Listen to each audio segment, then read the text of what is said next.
आता हे जे मी बोलतोय याचा पुरावा CID हे CDR रिपोर्ट हे VK सिंगचे काढून त्याच्यात काय संभाषण झाले हे सुद्धा आपल्याला त्या ठिकाणी काढता येईल। एक तुम्ही समजून घ्या, हा जो पायलट होता कपूर, हा जो पायलट होता, पूर्वी दारू प्यायचा वगैरे हे सगळे पुरावे आम्ही तिथे दिलेले आहेत। पण आम्हाला जी माहिती मिळालेली आहे की अजितदादांचं विमान उडवत असताना त्यांच्या रक्तात कुठेही दारू नव्हती, ड्रग्ज नव्हते आणि विषही नव्हतं। त्यामुळे हे जे काय आम्हाला कळालं आहे हे कदाचित उद्या जाऊन तपास यंत्रणा स्पष्टपणे तिथं सांगतील। मग काही दारू न पितासुद्धा हा जो कपूर आहे त्यांनी जे काय केलं असेल ते का केलं असेल, तर ह्या सगळ्या गोष्टीच्या खोलामध्ये आपल्याला जावं लागेल। दबाव होता का आणि VK सिंगला का तिथं वाचवलं जातं आहे असा सुद्धा आम्हाला प्रश्न आहे। एक आहे की मी सातत्याने सांगतोय की मला VK सिंग आणि VSRचं काही घेणं देणं नाही आहे, पण VSRच्या विमानामध्ये दादा प्रवास करत असताना विमान हे पाडण्यात आलं का पडलं हा माझा साधा सोपा त्या ठिकाणी प्रश्न आहे। मग VK सिंगचा तपास ज्या दिशेने चालला आहे आम्हाला कुठंतरी वाटतं की VK सिंग आणि VSRला वाचवलं जाते का, कारण VK सिंगला जर धरलं, VK सिंगला जर ताब्यात घेतलं तर VK सिंग काही लोकांची नावं घेईल, म्हणून कुठेतरी काही लोकांना भीती वाटते असं आम्हाला वाटतं। आता एक तुम्ही समजून घ्या की त्याच्या मुलाच्या लग्नामध्ये कुणी जाऊ शकते हे मी समजू शकतो, पण आज जे सत्तेत आहेत ते लोक जर रोहित सिंगच्या लग्नात गेले असतील, तिथं लग्नामध्ये आहूजा नावाचा जो सिंगर आहे, काही दिवसांपूर्वी तुम्ही बघितलं असेल पुणे आणि मुंबईमध्ये जेव्हा तो आला होता ते VSRच्याच विमानाने आला होता। रोहित सिंगच्या लग्नामध्ये आहूजाली गाणं गात असताना त्या ठिकाणी प्रफुल्ल पटेल तर होतेच, त्याच्याचबरोबर त्यांच्याबरोबर त्यांचा मित्र असणारा जे SN शर्मा का काहीतरी त्याचं नाव आहे तो सुद्धा त्या पार्टीला नाही तर त्या लग्नाला होता आणि त्या लग्नाला अजून मोठे मोठे नेते तिथं होते। मी प्रफुल्ल पटेलांना त्या ठिकाणी विनंती केलेली की तुम्ही जर अजितदादांच्या एवढं जवळ असाल आणि तुम्ही त्या पार्टीला त्या लग्नाला होताच, पण लोकांसमोर येऊन जरा नावं तर सांगा त्या पार्टीमध्ये त्या ठिकाणी कोण होतं। हे पार्टीमध्ये असणारे जे लोक आहेत ना ते इतके पॉवरफुल लोक आहेत आणि ते पॉवरफुल लोक जर रोहित सिंगच्या लग्नामध्ये तिथं जात असतील तर 100% कुठं ना कुठंतरी रोहित सिंग, VK सिंग, VSRला याच मोठ्या नेत्यांकडनं वाचवलं जातं असं सिद्ध होतं। अजित पवारांच्या विमानाचा अपघातच झाला नसता जर VK सिंगनी फोन करून सांगितलं नसतं। नाही, विषय एवढाच आहे की आम्हाला जी माहिती कळते ती माहिती आम्हाला कधीतरी काही पत्रकारांकडनं कळते, आमच्या काही एजन्सीज आहेत त्यांच्याकडनं आम्हाला कळते, VSRच्याच काही लोकांकडनं आणि अजितदादांचे हितचिंतक जे लोक आहेत त्यांच्याकडनं ती माहिती कळते। ही माहिती फक्त आम्ही तिथं पुढं आणतोय, त्याच्यावर शहानिशा करणं, त्याचं रिसर्च करणं, त्याचं इन्व्हेस्टिगेशन करणं हे CIDचं आहे। एक तुम्ही समजून घ्या की कुठल्याही परिस्थितीमध्ये जर विजिबिलिटी 5000च्या खाली जेव्हा असते तेव्हा कुठलाही कॅप्टन पायलट हा विमान उडवत नाही। मग कपूरला एवढी हिंमत आली कशी? तो पिला नव्हता हे आता कुठेतरी सिद्ध त्या ठिकाणी झालं आहे, ड्रग्ज घेतले नव्हते हेही तिथं रक्तातून सिद्ध झालेलं आहे। मग अशा पद्धतीने तेवढं धाडस कसं झालं? मग धाडस देणारा हा VK सिंग होता का असाही साहजिकच त्या ठिकाणी प्रश्न निर्माण होतो। प्रफुल्ल पटेलांच्या अनुषंगाने तुम्ही 2 दिवसापूर्वी ट्विट केलेलं होतं, तुम्ही म्हटले होते की तुम्ही समोर येऊन या सगळ्याची उत्तरं द्या, कारण मी स्पष्ट म्हणत नाही पण शंका आहेत लोकांच्या मनात। प्रफुल्ल पटेलांनी त्याच्यावरती काही भाष्य केलं? मी तुम्हाला तेच सांगतो ना, SN शर्मा हा प्रफुल्ल पटेलच्या जवळ असणारा एकदम व्यक्ती आहे। तुम्ही थोडासा अभ्यास करा, तुम्हाला ते कळेल। प्रफुल्ल पटेल स्वतः रोहित सिंगच्या राजस्थानमध्ये जयपूरला झालेल्या लग्नामध्ये तिथं उपस्थित होते, तिथं गाणं गाणारा सुद्धा आहूजा होता हे मी तुम्हाला त्या ठिकाणी सांगतोय।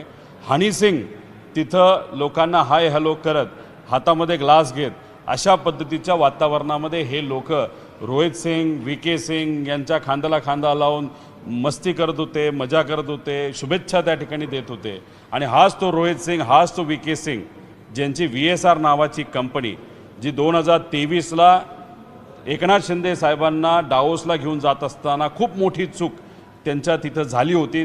योगायोगाने आणि चांगल्या हेतूतून आपण असं समजूया की एकनाथ शिंदे साहेबांचा कुठं त्या ठिकाणी ॲक्सिडेंट तिथं झाला नाही, पण मग हीच ती कंपनी, हाच तो VK सिंग, हाच तो रोहित सिंग आणि हीच ती VSR कंपनी ज्याच्या दादांचा त्याच्यामध्ये घातपात नाहीतर ॲक्सिडेंट तिथं झालेला। एवढा मोठा योगायोग कसा होऊ शकतो? माहिती पार्थ पवार यांना सांगायला पाहिजे होती, ते तिथे उपस्थित होते, महाराष्ट्राला सांगायला पाहिजे होती, कारण ते जबाबदार नेते आहेत। उत्तर द्यायला पाहिजे, ते उत्तर देत नाही। मग दिलं पाहिजे ना उत्तर। मी सरळ हे बघा, संशय का हो वाढत चालला एक तुम्ही समजून घ्या.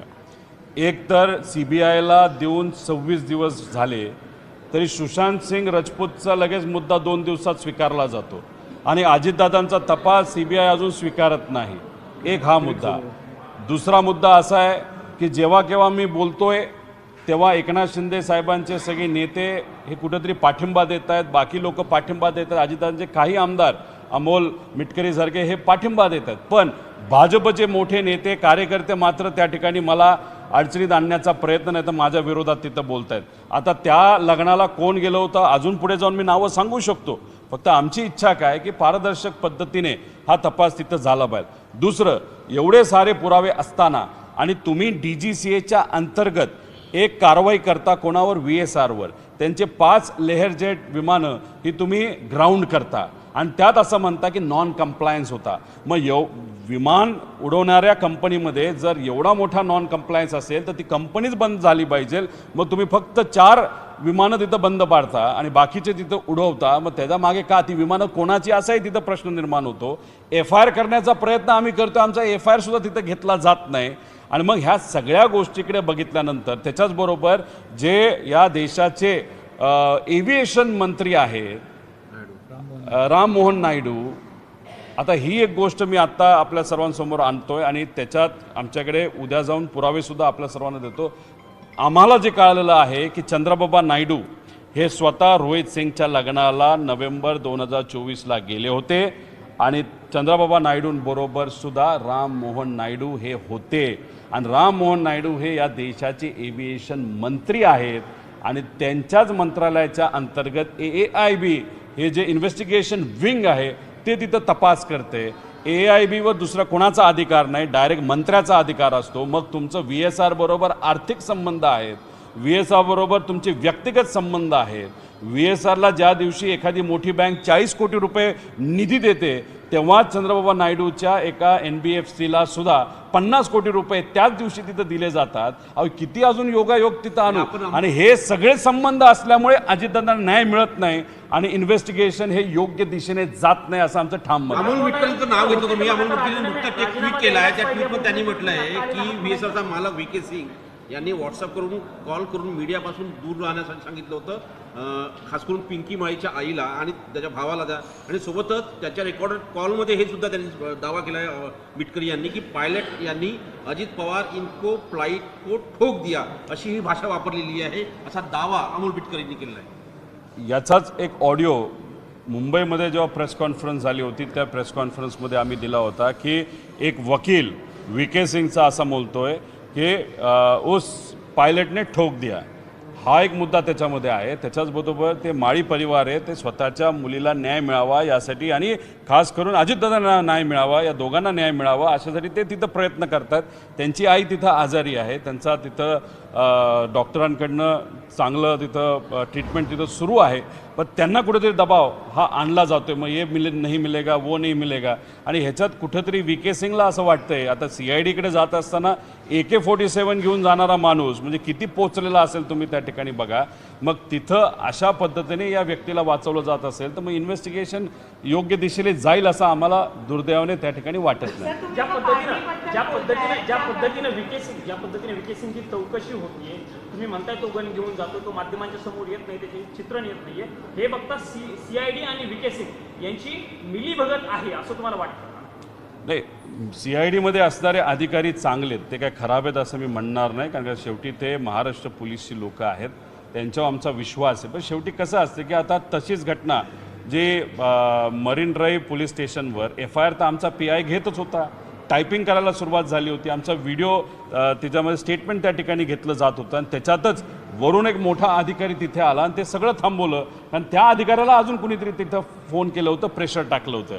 मग अशा पद्धतीने CIDवर जर प्रेशर टाकलं गेलं तर मग इन्व्हेस्टिगेशन का तिथं नीट होणार नाही. माझं म्हणणं की इन्व्हेस्टिगेशन तर दूर राहिलं, साधा आमचा FIR तिथं घेतला जात नसेल, तिथं किरीट सोमय्या जर पोलीस स्टेशनला जाऊन दबाव आणून त्यांच्या काळामध्ये अशाच प्रकारच्या एका घटनेमध्ये घाटकोपरच्या एका ॲक्सिडेंटमध्ये विमानाच्या FIR करून घेत असेल आणि आम्ही आमदार असताना सुद्धा तिथं जाऊन आणि दादांचे नातेवाईक असताना आणि कार्यकर्ता आणि महाराष्ट्रात नागरिक असताना दादांचा FIR घेतला जात नाही, हे म्हणजे खरंच दुर्दैवी गोष्ट आहे. प्रफुल्ल पटेलांचा मुद्दा उपस्थित करतो. प्रफुल्ल पटेल तिथे उपस्थित होते हे पार्थ पवार यांना माहिती आहे, कारण त्या पक्षाचे राष्ट्रीय अध्यक्ष आहेत.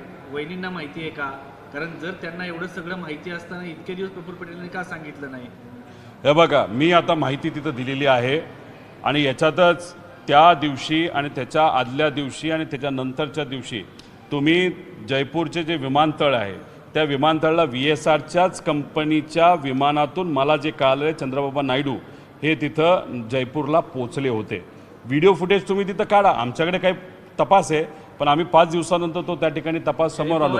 म्हणजे याच्यामध्ये राम मोहन नायडू जे एव्हिएशन मंत्री आहेत ते सुद्धा जयपूरला रोहित सिंगच्या लग्नात होते, चंद्रबाबा नायडू सुद्धा तिथं होते आणि प्रफुल्ल पटेल सुद्धा तिथं होते. मग माझं असं मत आहे की अजितदादांबरोबर एवढे वर्ष जर प्रफुल्ल पटेलांनी त्या ठिकाणी काम केलं असेल आणि त्यांना माहिती होतं की रोहित सिंग बरोबर कोण तिथं एकत्रित आहे, नाही तर रोहित सिंगचे संबंध कोणाकोणाबरोबर आहे, VK सिंगचे संबंध कोणाकोणाबरोबर आहे, मग तुम्ही लॉयल दादांबरोबर विचाराबरोबर न राहिला तुम्ही फक्त व्यक्तिगत स्वार्थी निर्णय त्या ठिकाणी घेतला, नाही तर स्वार्थ फक्त तुम्ही जपला असं आपल्याला म्हणावं लागेल. त्यामुळे तुम्हाला एवढ्या गोष्टी माहीत असून सुद्धा जर तुम्ही पुढे येत नसाल, तिथं प्रेस कॉन्फरन्स घेत नसाल तर मग ह्याला काय म्हणणार? आता आम्ही प्रफुल्ल पटेलांच्या प्रेससाठी तिथे थांबलोय आणि आमचं असं सुद्धा मत आहे की राम मोहन नायडू जे या देशाचे एव्हिएशन मंत्री त्यांनी सुद्धा प्रेस कॉन्फरन्स घ्यावी आणि ह्या सगळ्या गोष्टी तिथं समोर आणाव्या. DGCA प्रेस कॉन्फरन्स घ्यावी. आम्ही जे बोलतोय ते खोटं आहे सिद्ध त्या ठिकाणी त्यांनी करून दाखवावं.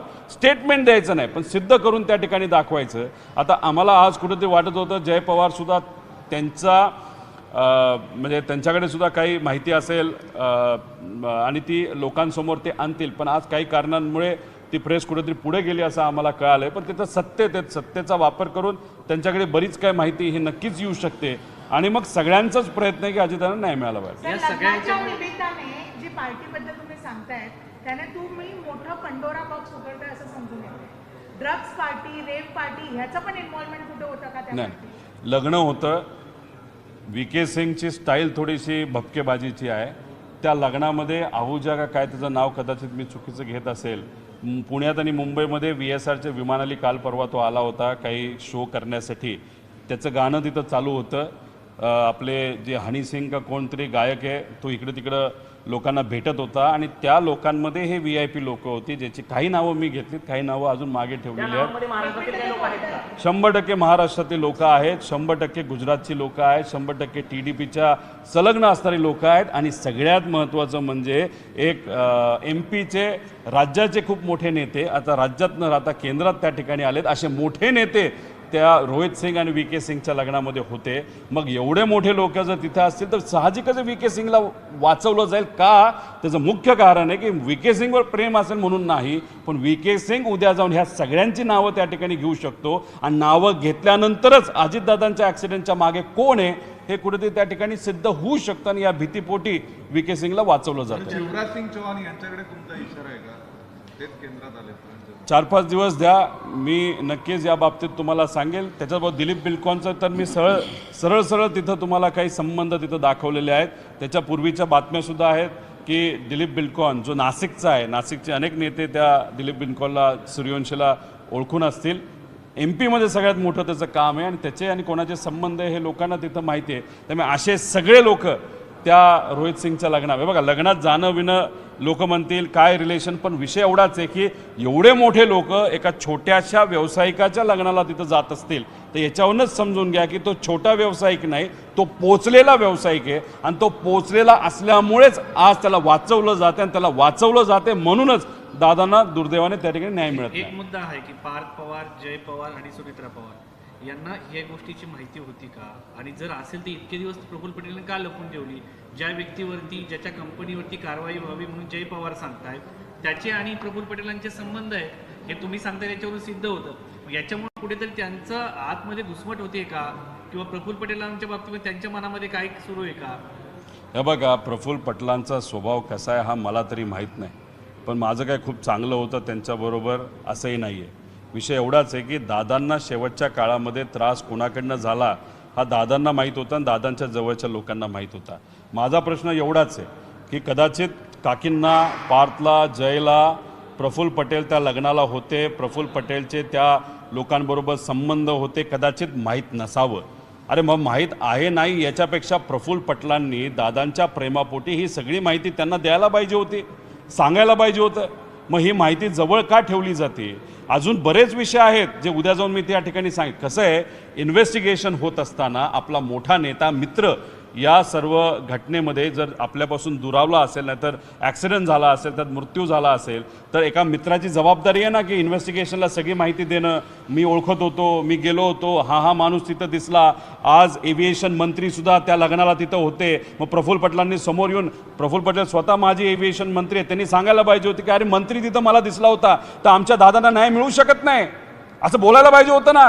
का नाही झाली हिंमत? मग हिंमत झाली नाही, त्याचं कारण वेगळं असू शकतं, म्हणून कुठेतरी खोलात गेलं पाहिजे असं आमचं मत आहे. मग एका बाजूला मित्र होते, एका बाजूला आमचे नेते होते तुम्ही म्हणता, आणि दुसऱ्या बाजूला माहिती तुम्ही जर लपवत असाल तर कुठं ना कुठं तरी दाल में कुछ काला आहे असं आमचं स्पष्टपणे त्याच्यामध्ये मत आहे. तुम्ही आज अखिलेश यादव यांची भेट घेतली, काय चर्चा झाली, संसदेमध्ये भेटीगाठी घेतात, अजून किती नेत्यांची भेट? अखिलेश यादव साहेबांशी आत्ताच आमची भेट तिथं झाली. बराच वेळ त्यांनी तिथं दिला. त्यांना उत्तर प्रदेशमध्ये जायचं होतं, काही महत्त्वाचा कार्यक्रम असल्यामुळे, तर त्यांनी थोडक्यात जी काय माहिती समजून घ्यायची होती ती त्यांनी तिथं घेतली. आणि त्यांचं मत असं आलं की त्यांचे काही सांसद आहेत, जे खासदार आहेत, त्यांना तुम्ही आज संध्याकाळी थोडंसं भेटावं, जे सातत्याने पार्लमेंटमध्ये तिथं बोलत असतात, आणि सगळी माहिती त्या 3-4 MPsला तुम्ही तिथं द्या. त्यांच्याकडनं एक रिसर्च केला जाईल, एक रिपोर्ट केला जाईल, आणि मग पार्लमेंटमध्ये 100% महाराष्ट्रामध्ये लोक अजितदादांना न्याय मिळावं यासाठी लढतायत, तुम्ही लढतायत. पण सत्तेत असणारे लोक त्यांना सहकार्य करत नसले तरी आमचा पक्ष नक्कीच पार्लमेंटमध्ये, नाही तर आमच्या लेवलला जिथं कुठं करायचं तिथं आम्ही पाठिंबा देऊ, असं अखिलेश यादव साहेबांनी त्या ठिकाणी आम्हा सगळ्यांना आश्वासित केलं. साधारणतः आणखी कोणाकोणाच्या भेटी? कारण परवा दिवशी तुम्ही 3 लोकांच्या भेटी घेतल्या, अरविंद केजरीवाल यांच्यासह बाकीच्यांच्या. आज अखिलेश यादव आणखी कोणा? आज संध्याकाळी अखिलेश यादव साहेबांच्या काही खासदारांना आम्ही त्या ठिकाणी भेटणार आहोत. त्याच्याचबरोबर कन्नमोळी मॅडमला त्या ठिकाणी आम्ही भेटणार आहोतच. 2-3 दिवसानंतर आम्ही झारखंडला सुद्धा तिथं जाऊन तिथे असणारे नेते सोरेन साहेबांना तिथं आम्ही भेटणार आहोत. राहुल गांधीजींची वेळ ही आम्ही तिथं मागितलेली, ती उद्या परवा नक्कीच मिळेल असं आम्हाला वाटतं. आम्ही TMCच्या नेत्या ममता बॅनर्जी मॅडमला सुद्धा तिथं विनंती केलेली, तिथं फक्त थोडंसं आंदोलन आणि काही गोष्टी सुरू असल्यामुळे त्यांनी पुढच्या काही दिवसांमध्ये वेळ दिलेली आहे. त्यामुळे सर्व लोकांना आम्ही भेटल्याशिवाय आम्ही दिल्ली तर काय त्या ठिकाणी सोडणार नाही.